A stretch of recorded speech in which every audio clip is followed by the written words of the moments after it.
3년, 4년 전에 영상을 찍을 때도 그때만 해도 댓글에 사람들이 힘들다, 안 된다, 호주 영주권 문 닫혔다, 그거 비전 없다, 전기차 시대에 무슨 메카닉이냐. 저는 이럴 줄 알았어요.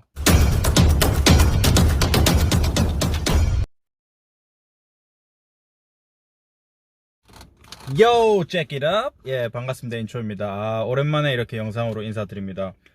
영상을 찍게 된 이유는 그동안 많은 분들이 여전히 제가 올린 영상들을 보고 궁금한 점이나 저에 대해서 되게 관심 많이 가져주시고, 또 호주 생활, 특히 유학, 이민 이런 거에 대해서 또 질문을 남겨주신 부분들이 있어요. 근데 그 중에서도 엊그저께인가 메일이 왔습니다. 메일이 왔는데 굉장히 진지하게 자기가 고민을 하고 있는데, 제가 지금 하고 있는 이 프로세스, 또 직업 관련해서 이렇게 여쭤보시길래, 특히 그리고 딱 집어서 제가 살고 있는 이 호주 애들레이드에 대한 또 질문을 해주셔서 개인적으로 그냥 연락을 드릴까라는 생각도 했지만, 이렇게 영상으로 남기면 이와 비슷한 고민을 하시는 분들한테 더 많은 도움이 되지 않을까, 제가 드리는 말씀이 도움이 되셨으면 좋겠습니다.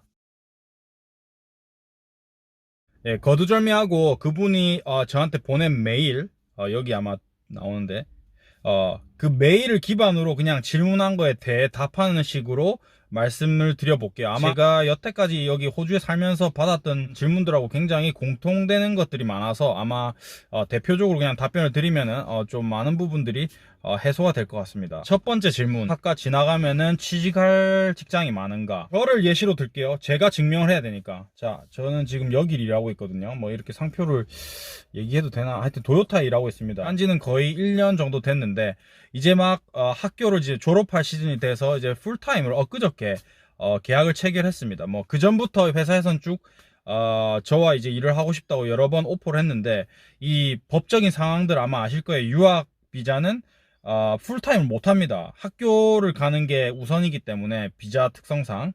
그래서 풀타임 일주일 시간을 놓고 봤을 때 이틀 동안 파트타임으로 일하고 3일은 학교를 무조건 갔어야 됐어요. 그래서 그렇게 일을 한 1년 정도 하다가 이제 풀타임으로 정식으로 컨트랙을 받아서 이제 계약서에 사인을 체결을 했습니다. 엊그저께. 근데 저는 이뿐만 아니고 여기 도요타에서 일하기 전에도, 이게 이제 첫 번째 직장이 아니라 두 번째 직장이거든요. 그 전에는 이제 좀 작은, 그래도 좀 메이커가 있는 프랜차이즈 정비소에서 일을 했어요. 거기서 이제 좀 완전 밑바닥부터 일을 하면서 좀 핸디잡이라고 하죠. 이론이 아니라 이제 손으로 직접 툴을 다루고 자동차에서 일어나는 그런 여러 가지 숙달을 했죠. 그러면서 경력을 좀 쌓고 이 좀 큰 회사로 이직을 하게 됐습니다. 사실 제가 시작할 때만 해도 그런 우려들이 많았어요. 막 직장 일자리가 많지 않지 않을까, 아니면 실제로 주위에도 그때 시장 상황이 많이 좋지 않았거든요. 근데 이 코로나를 견디고 나니까 지금 저처럼 이제 퀄리파이드 메카닉, 그러니까 여기는 자격증을 따야 되는데, 이 자격을 따기가 굉장히 어렵습니다. 호주는 저처럼 인터내셔널한 학생들도 따기가 어려울 뿐더러 로컬들은 더 따기가 어렵습니다. 왜냐하면 로컬들은 퀄리파이드 정비사가 되려면 4년이라는 시간이 걸립니다. 물론 저희들은 2년이 걸리지만 어쨌든 그런 시간이 걸리기 때문에 이 퀄리파이드 메카닉을 시장에서 찾기가 굉장히 어려워요. 예전에는 이제 외국인들의 수요도 많고 이제 이민자들도 많고, 이런 여러 가지 노동시장이 좀 더 활발했는데, 코로나 때부터 시작해가지고 아시다시피 노동시장도 굉장히 안 좋아졌습니다. 메카닉 시장뿐만 아니고 전문직 또는 기술직을 요하는 어떤 산업군에서 전문력들을 충원하는 게 굉장히 힘들기 때문에, 이 계약서상에서 바게닝 파워라고 하는데, 이걸 한국말로 뭐라 하지? 협상력. 협상력이 더 높은 수준입니다. 그러니까 수요는 많은데 퀄리파이드 메카닉에 대한 공급은 굉장히 적기 때문에, 사실 지금은 골라서 갑니다. 조금이라도 이 회사가 마음에 안 든다, 조금이라도 뭔가 그 임금 부분에서 제가 조건이 맞지 않다, 그러면 바로 이직합니다. 이직이 굉장히 활발하고, 지금은 사실 메카닉이 없어서 못 구하는 지경입니다. 그래서 사실 이 지금 현상이 얼마나 이어갈지 모르겠지만, 만약에 큰 도시를 생각한다, 시드니, 멜번 이런 곳은 또 다를 거예요. 근데 애들레이드는 항상 그 리스트, 부족 직업군의 메카닉은 10년 넘게 계속 있었고, 지금은 제가 느끼기에도 훨씬 더 부족한 직업군이다. 그렇게 느껴집니다. 저희 회사만 봐도 이직이 굉장히 활발하고, 또 다른 곳에서도 지금 임금이나 여러 그 웰페어라고 하죠. 그런 복지 조건들을 보면은 수준이 단 3년 전하고만 비교를 해도 너무 차이가 납니다. 예, 임금도 많이 올랐고 복지 수준도 뭐 너무 좋아졌고, 왜냐하면 서로 지금 퀄리파이드 메카닉을 데려오는 게 경쟁이기 때문에, 특히나 큰 브랜드 뭐 일본 브랜드라던가 뭐 독일차 브랜드, 하이엔드 브랜드 이런 부분에서도 메카닉 테크니션들의 그 수요가 굉장히 많은 실정입니다. 그래서 혹시라도 지금 도전하셔서 뭐 2년, 3년 걸리셔서 이제 메카닉이 되고, 뭐 2년, 3년 후에는 제가 시장이 어떻게 될지 모르겠지만, 지금은 굉장히 시장이 좋고, 뭐 예전에도 어렵다 했지만, 사실 그 어렵다 하던 시즌에도 다 직장 구하고 잘 하시는 분들은 잘 합니다. 제가 시작할 때도 전부 다 안 된다, 어렵다, 뭐 일자리 구하기 힘들다 그랬지만, 저는 뭐 그 순간에도 뭐 이렇게 일자리를 직접 찾아서 구했고, 본인 하기 나름이고, 특히 영어, 제가 영어를 엄청 유창하게 잘하는 건 아니지만 의사소통하거나 일할 때, 그리고 뭐 고객한테 이렇게 설명을 해야 되고, 테크니션으로서 이제 기술적인 부분도 설명을 할 수 있어야 돼요.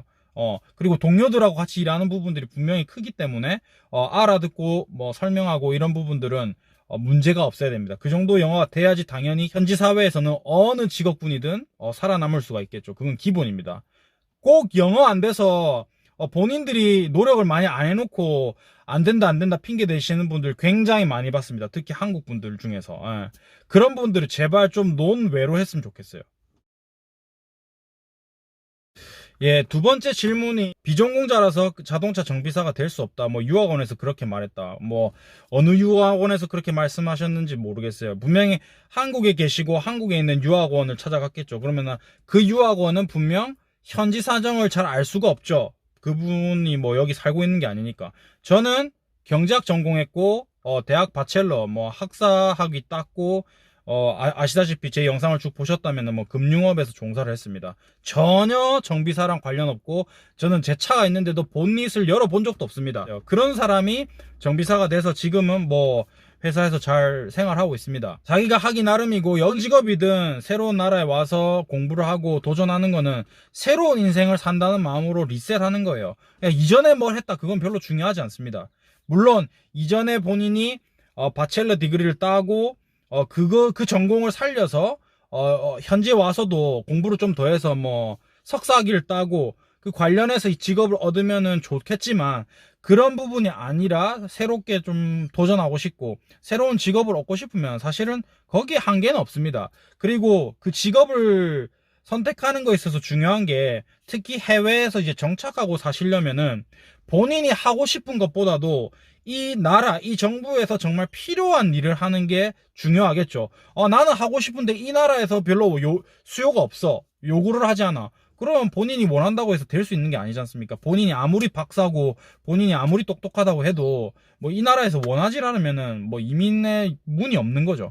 그런 부분도 생각하셔야 되고, 제도적으로 내가 비전공자였으니까 새로운 거를 도전해서 예를 들면 메카닉 지금 제가 하고 있는 그런 거 못한다, 그런 얘기는 전 처음 들어보고, 여기서 저도 똑같이 유학원에서 상담받고 한 건데, 부족 직업군 리스트 중에서 제가 고민을 하다가 이게 저랑 맞겠고 이게 좋을 것 같다 해서 선택해서 한 게 메카닉입니다. 그러니까 제가 생각했을 때는 그거는 좀 말이 안 된다. 본인이 좀 더 알아보시기를 권고드립니다. 세 번째는 애들레이드의 물가 또는 뭐 생활 환경을 여쭤보셨는데, 사람마다 말하는 게 다르다. 당연히 사람마다 말하는 게 다르겠죠. 경제 수준도 다르고 본인들이 좀 원하는 환경도 다를 테고. 근데 저는 첫 번째로 늘 말하지만 제가 여기서 5년째 살고 있는데 너무 좋습니다. 첫 번째, 왜 좋냐? 환경이 너무 좋아요. 자연 환경. 집 근교에 뭐 20분만 가면은 바다가 지천에 널려 있고요. 바다가 한 개만 있는 게 아니라 쭉 이제 해안도로를 따라가면은 여러 섹션에서 이제 다른 풍경의 바다들을 쭉 감상하고 즐길 수가 있고, 또 조금만 가면은 약간 산이라고 하기는 너무 낮은데 힐이라고 하죠. 그러니까 산책하고 그렇게 할 수 있는 부분들도 많고, 집 근교에도 보면은 전부 다 자연과 어우러져서 공기도 너무 좋고, 복지시설, 약간 스포츠를 할 수 있는 그런 무료 시설들이 너무 잘 돼 있어요. 동네마다. 그러니까 어느 특정 잘 사는 동네만 그렇게 돼 있는 게 아니라, 거의 여기는 이 한 구역을 설계할 때 뭐 쇼핑센터라던가 그런 근린 편의시설 이런 것들을 같이 설계해서 이 동네를 만듭니다. 그래서 어느 동네를 가든지 어느 정도 평균적으로는 기본적으로 갖추고 있는 그런 시설들이 굉장히 잘 돼 있습니다. 그래서 뭐 산책로라든가 이런 것도 좋고. 근데 이제 애들레이드가 지루하다, 별로 살기 안 좋다 이렇게 말씀하시는 분들은 이제 시티 에어리아, 다운타운. 사실 한국은 어딜 가나 큰 도시를 가면은 그냥 다 시티입니다. 근데 여기는 약간 느낌이 뭐냐면 레지던셜 에어리아하고 다운타운하고 딱 분리가 돼 있어요. 물론 멜번, 시드니 제가 안 살아봐서 모르겠지만 거기도 아마 그런 다운타운들이 여러 개가 있을 텐데 애들레이드는 그런 곳이 많지가 않습니다. 그래서 뭔가 좀 액티비티 하고 약간 돈 쓰고 싶고 쇼핑하고 그러려면 다운타운을 가야 되는데 다운타운이 그렇게 크지 않다. 그래서 사람들이 지겹다. 그렇게 느끼실 수도 있겠죠. 그런 게 아니라면 사실은 저는 그렇게 크게 불편함을 못 느껴요, 사는 데 있어서. 이거는 사람 바이 사람인 게 본인이 어떤 삶을 추구하느냐에 따라서 다른 것 같아요. 어떤 사람 제가 물어보면 큰 도시에 사는 게 너무 스트레스 받아서 싫다. 교통체증에 뭐 일자리 구하기도 더 이제 경쟁이 심하고 뭐 애들 교육 문제도 있고 경쟁이 똑같이 심하거든요. 그런데 물가 당연히 비싸고 집값 너무 비싸고. 근데 애들레이드는 뭐 그거에 상대적으로 집값 싸고 경쟁도 덜하고 교통체증도 덜하고. 물론 여기도 러시아어는 굉장히 스트레스입니다. 하지만 일반적으로 러시아어를 딱 지나면 교통체증 너무 없고 너무 좋죠. 드라이브하기 너무 좋고 깨끗하고 뭐 그런 분위기. 집값 이런 것들을 구체적으로 얘기하면 너무 말이 길어지는데 사실 지금 코로나 이후에 뭐 전 세계적으로 금리가 오르면서 사실 여기도 만만치가 않습니다. 거의 한 1.5배에서 2배 정도 오른 느낌이에요. 그래서 비싼데 예전에는 예를 들면 한 달에 방 3개짜리 그 하우스 형태의 집을 일주일 빌리는데 한 350불이면은 빌렸습니다. 350불. 그러면 한국 돈으로 그냥 대충 대략 잡아서 35만원. 그러면은 한 달에는 약 한 130만원, 140만원. 한국 환율로 따져서 너무 비싸다 하는데 사실 여기는 그게 평균이었어요. 근데 지금은 거의 160만원, 200만원 줘도 그런 집을 구하기가 힘듭니다. 일단 매물도 많이 없고 구하려는 사람은 너무 많고 뭐 약간 한국에 전세난 있었을 때처럼 뭐 그런 수준인데 너무 많이 올라서 지금 좀 살기가 팍팍하긴 해요. 생활물가 뭐 예를 들면 전기세, 수도세 이런 거는 한국하고 비교하시면 안 됩니다. 굉장히 비쌉니다. 비싼데 그렇다고 해서 감당 안 될 수준은 아니고요. 그만큼 또 임금이 여기는 받쳐주기 때문에 한국의 평균 임금보다 2배거든요. 그렇게 생각하시면 되고. 그리고 제가 체감하는 그 엔겔 지수라고 해야 되나? 약간 그 식음료품이나 아니면 여러 가지 이제 뭐 기름값이라던가 생필품 또는 소비재에 사용되는 그런 지출들 따지고 보면은 한국의 어떤 임금 그리고 한국에서의 물가 수준에서 제가 썼던 그런 지출과 여기서의 물가 임금 이렇게 비교해서 제가 생각을 해보면 여기가 더 싸다는 느낌이 들어요, 사실은. 근데 지금은 조금 달라졌는데 물가가 오르고 기름값도 너무 많이 올라서. 근데 그렇게까지 막 생활이 힘들 정도는 아닙니다. 근데 집값, 아까 그 유틸리티, 뭐 전기세, 인터넷값 이런 것들 서비스 비용은 좀 비싼 편이에요. 그리고 뭐든지 노동값이 들어간다. 뭐든지 사람이 하는 일, 인건비가 들어가는 일들은 다 비쌉니다. 한국하고 비교가 안 됩니다. 거의 2배 이상 비싸다고 생각하시면 되고 밖에서 외식하는 것도 당연히 2배 이상 비싸고 뭐 그런데 사실 감당 안 될 수준은 아닙니다. 보통 웬만한 이제 풀타임으로 하면은 뭐 그 임금이 어느 정도 받쳐주기 때문에. 잡을 구할 때 어떻게 구하냐, 뭐 제대로 된 좀 정식적인 직장은 채용 공고가 뜨고 해서 이제 가겠죠. 여기는 뭐 공채라는 게 없고요, 대기업도. 링크딘, 그 다음에 seek.com, 그 다음에 인디드 뭐 이런 것들이 있는데 한국으로 치면 알바몬 같은 거죠. 알바천국. 근데 링크딘 같은 경우는 본인이 이력서를 올려놓고 보통 전문직 종사자들이 많이 사용하는 건데 여기에 업로드를 해놓으면 헤드헌터들이 연락이 옵니다. 헤드헌터들이 연락이 와서 이제 헌팅을 해가는 그런 느낌이고요.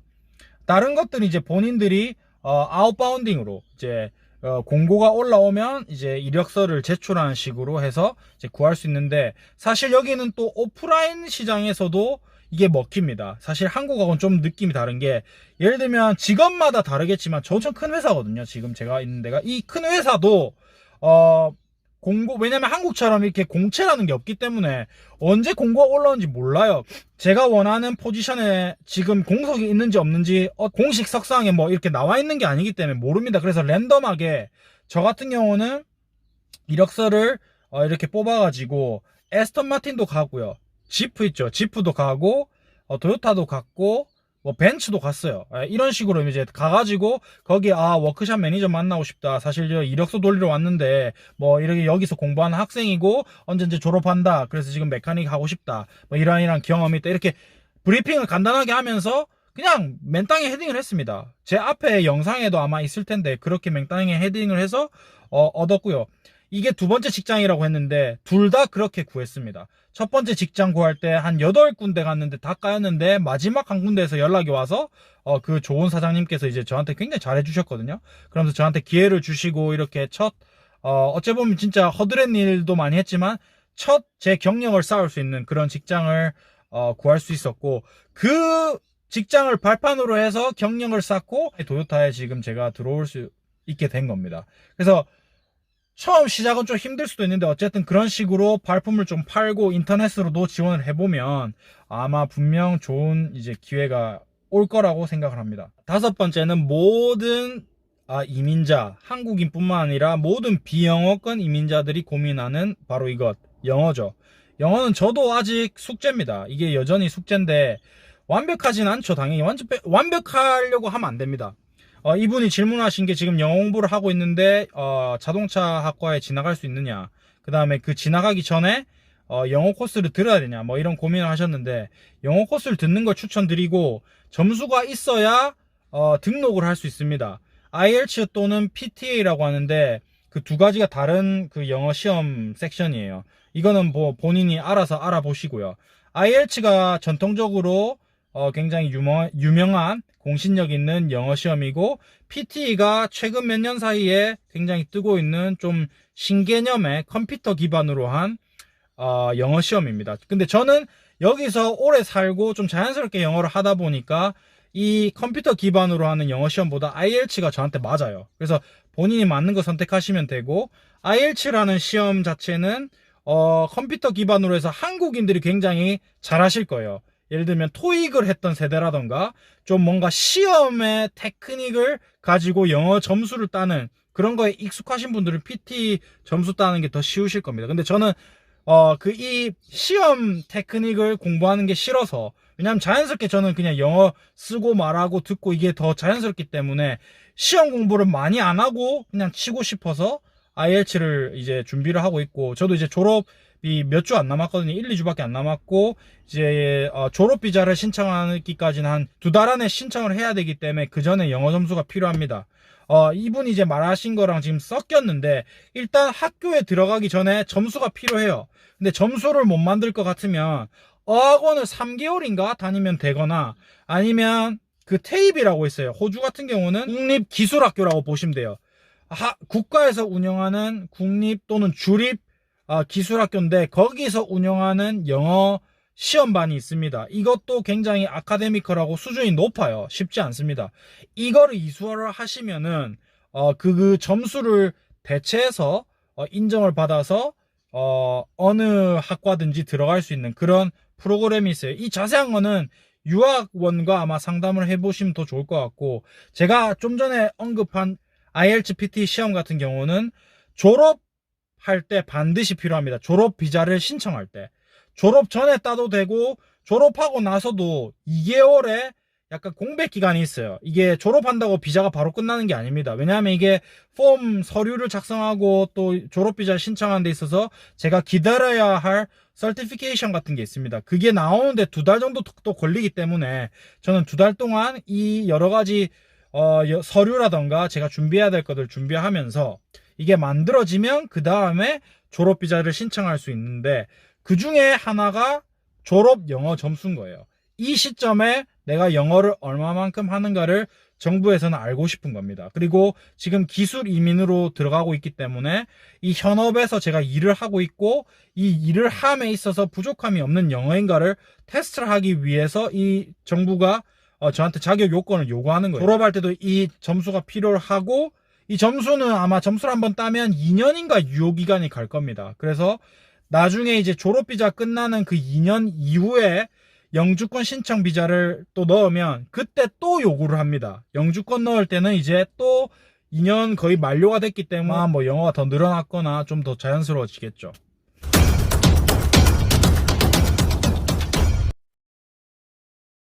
네, 이렇게 질문하신 5가지 큰 섹션으로 답변을 드렸는데, 아마 이 질문들이 가장 제가 많이 받은 질문들일 거라는 생각이 드네요. 이런 말씀을 드리고 싶습니다. 제가 시작하기 전, 한 3년, 4년 전에 영상을 찍을 때도, 그때만 해도 댓글에 사람들이, 힘들다, 안 된다, 호주 영주권 문 닫혔다, 메카닉 그거 비전 없다, 전기차 시대에 무슨 메카닉이냐. 저는 이럴 줄 알았어요. 저는 제가 이렇게 잘 될 줄 알았어요. 저는 제가 이렇게 그런 말한 사람들을 다 족가라 마이신하고 잘 헤쳐나갈 줄 알았습니다. 근데 왜 말 안 했냐? 이루기 전에 아가리 털면은 없어 보이잖아요. 저는 지금 이뤘거든요. 2년 동안 그 코로나 시국 다 견디고 돈 없는데도 그 힘든 와중에 4잡, 5잡 하면서 학비 3,400만원 2년 동안 내면서 직장 구해서 안 되는 영어 하면서 기술 익히면서 경력사 하면서 대기업에 취직했죠. 제가 아직 영주권 딴 건 아니지만 지금 이미 제가 이제 알고 있는 어떤 동료였던 한 친구는 저랑 비슷한 코스를 밟았고, 저보다 살짝 앞서 있는 친구인데 그런 프로세스를 밟고 있고 곧 아마 영주권이 나올 것 같아요. 그 친구도. 그래서 안 된다 하시는 분들은 보면은 안 되는 이유밖에 없어요. 안 되는 이유가 수두룩빽빽입니다. 예. 왜냐면 안 되는 길만 선택을 했으니까. 예전에 유명했던 그 호주에서 유튜버 있잖아요. 지금 호주 떠나가지고 뭐 이렇게 브이로그 하시던 그런 유튜버가 있는데, 그분 얘기를 딱 들어보고 그분이 어떻게 호주에서 살았는가. 영주권 힘들다. 대도시 살았지. 영주권을 위해서 영어 공부 제대로 안 했지. 1년 산 거 치고는 영어를 그렇게 막 잘한다고 볼 수가 없어요. 예, 이거는 뭐 아카데믹하게 영어 잘하는 것도 아니지. 그 다음에 영주권을 딸 수 있는 그런 프로세스, 길을 찾아야 되는데 애초부터 그런 길을 선택한 것도 아니지. 그러니까 뭐 바리스타 하시다가 이제 갔잖아요. 안 되는 길을 말해놓고 안 된다고 말하거나, 또 저한테 댓글 다신 분들도 실패하는 경우만 쭉 열거해서 안 된다. 저는 실패하는 길을 선택 안 했어요. 그러니까 지금 잘 하고 있잖아요. 저는 솔직히 뭐 연봉이라던가 여러 가지 조건으로 봤을 때 저는 솔직히 그렇게 큰 걱정 안 합니다. 영주권 하나만 봤을 때. 그리고 제가 누누이 말하잖아요. 영주권 하나만을 보고 이민을 계획하고 영주권 따면 모든 것이 이루어질 것이다. 비행기가 그렇게 사는 사람 치고 행복하게 살거나 진짜 영주권을 따거나 하시는 분도 잘 못 봤습니다. 여기 와서 사는 이유가 뭐예요? 영주권을 따려는 이유가 뭡니까? 해외 다른 나라에 와서 좀 더 나은 본인이 원하는 삶을 살기 위해서 사는 거 아니에요. 물론 그 과정은 힘들겠지만 그게 주잖아요. 영주권은 하나의 도구잖아요. 그걸 실제로 못 딸지언정 그 과정 속에서 본인이 행복해야 되잖아. 근데 왜 포커스를 이상한 데 맞추냐는 거지. 영주권 하나 따면 행복해진다? 아니죠. 본인이 행복하게 안 살았는데 영주권을 실제 딴다고 한들 삶이 변합니까? 영주권은 그냥 하나의 법적인 조치예요. 물론 중요하지만 그 과정도 중요하다는 거죠. 본인이 무엇을 위해서 여기 왔는가, 그 가치관을 한번 생각하시면서 하루하루, 일주일에, 한 달 즐겁게 살려고 노력을 해야 돼요. 진짜 힘든 상황들이 많습니다. 저도 아직도 힘들지만 이제 좀 빛을 보려고 해요. 아마 저는 올해부터 굉장히 다른 인생을 살 겁니다. 호주에서. 그렇다고 해서 제가 지난 5년 동안 청소 일하고 오만 허드렛일 많이 하고 뭐 3잡 4잡 하면서 그 고생 개고생하고 친구도 많이 없고 그러면서도 제가 행복했어요. 저는 분명히 말하건대 행복했어요. 예. 전체적으로 봤을 때는 행복한 시간들이었다. 왜냐하면 저는 올 때 가졌던 그 신념이나 가치관을 최대한 지키려고 노력했습니다. 예. 물론 힘든 시기도 많았지만 그 와중에 도와주신 분들이 분명히 너무 많았고 제가 사실 그분들을 절대 잊지 않습니다. 절대 잊지 않고 항상 제가 조금씩 기회가 되면은 보답하려고 하고 은혜를 갚으려고 하고 있어요. 제가 뭐 최근에 사귀었던 이제 여자친구, 호주 여자친구인데 그 가족분들도 저한테 너무 진짜 가족처럼 잘해주시고 해서 그런 생각이 나다 보니까 저한테 이렇게 질문 주시고 정말 도움이 필요하신 분들한테 제가 이런 뭐 조금이나마 도움이 되는 말씀을 드리면 그것도 하나의 제가 은혜를 갚는 게 아닌가 싶어서 영상을 찍게 됐습니다. 그러니까 남이 안 된다 하는 말은 제발 족가라 마이신이라는 마인드로 듣지 마세요. 예. 본인이 확신이 서면 하세요. 예. 나이가 몇 살이다 뭐 어떻다 길을 찾으십시오. 되는 길을 찾아야지 안 되는 것만 들으면 평생 안 돼요. 예. 저는 항상 제 인생이 늘 그래서 됐다고 생각해요. 안 된다는 얘기를 너무 많이 들었어. 어쨌든 제 영상 오늘 오랜만에 봐주셔서 감사하고 뭐 다음에 어떤 영상으로 돌아올지 모르겠습니다. 라이브 방송을 하고 싶은데 모르겠어요. 일단 약속은 못 드리겠습니다. 어쨌든 저는 잘 지내고 있고 저와 관련된 궁금한 점 뭐 연애라던가 기타 등등 어떻게 지내는지 이런 얘기들은 아마 다음에 기회가 되면 뭐 얘기를 해보도록 하죠. 예. 빠이. check it up.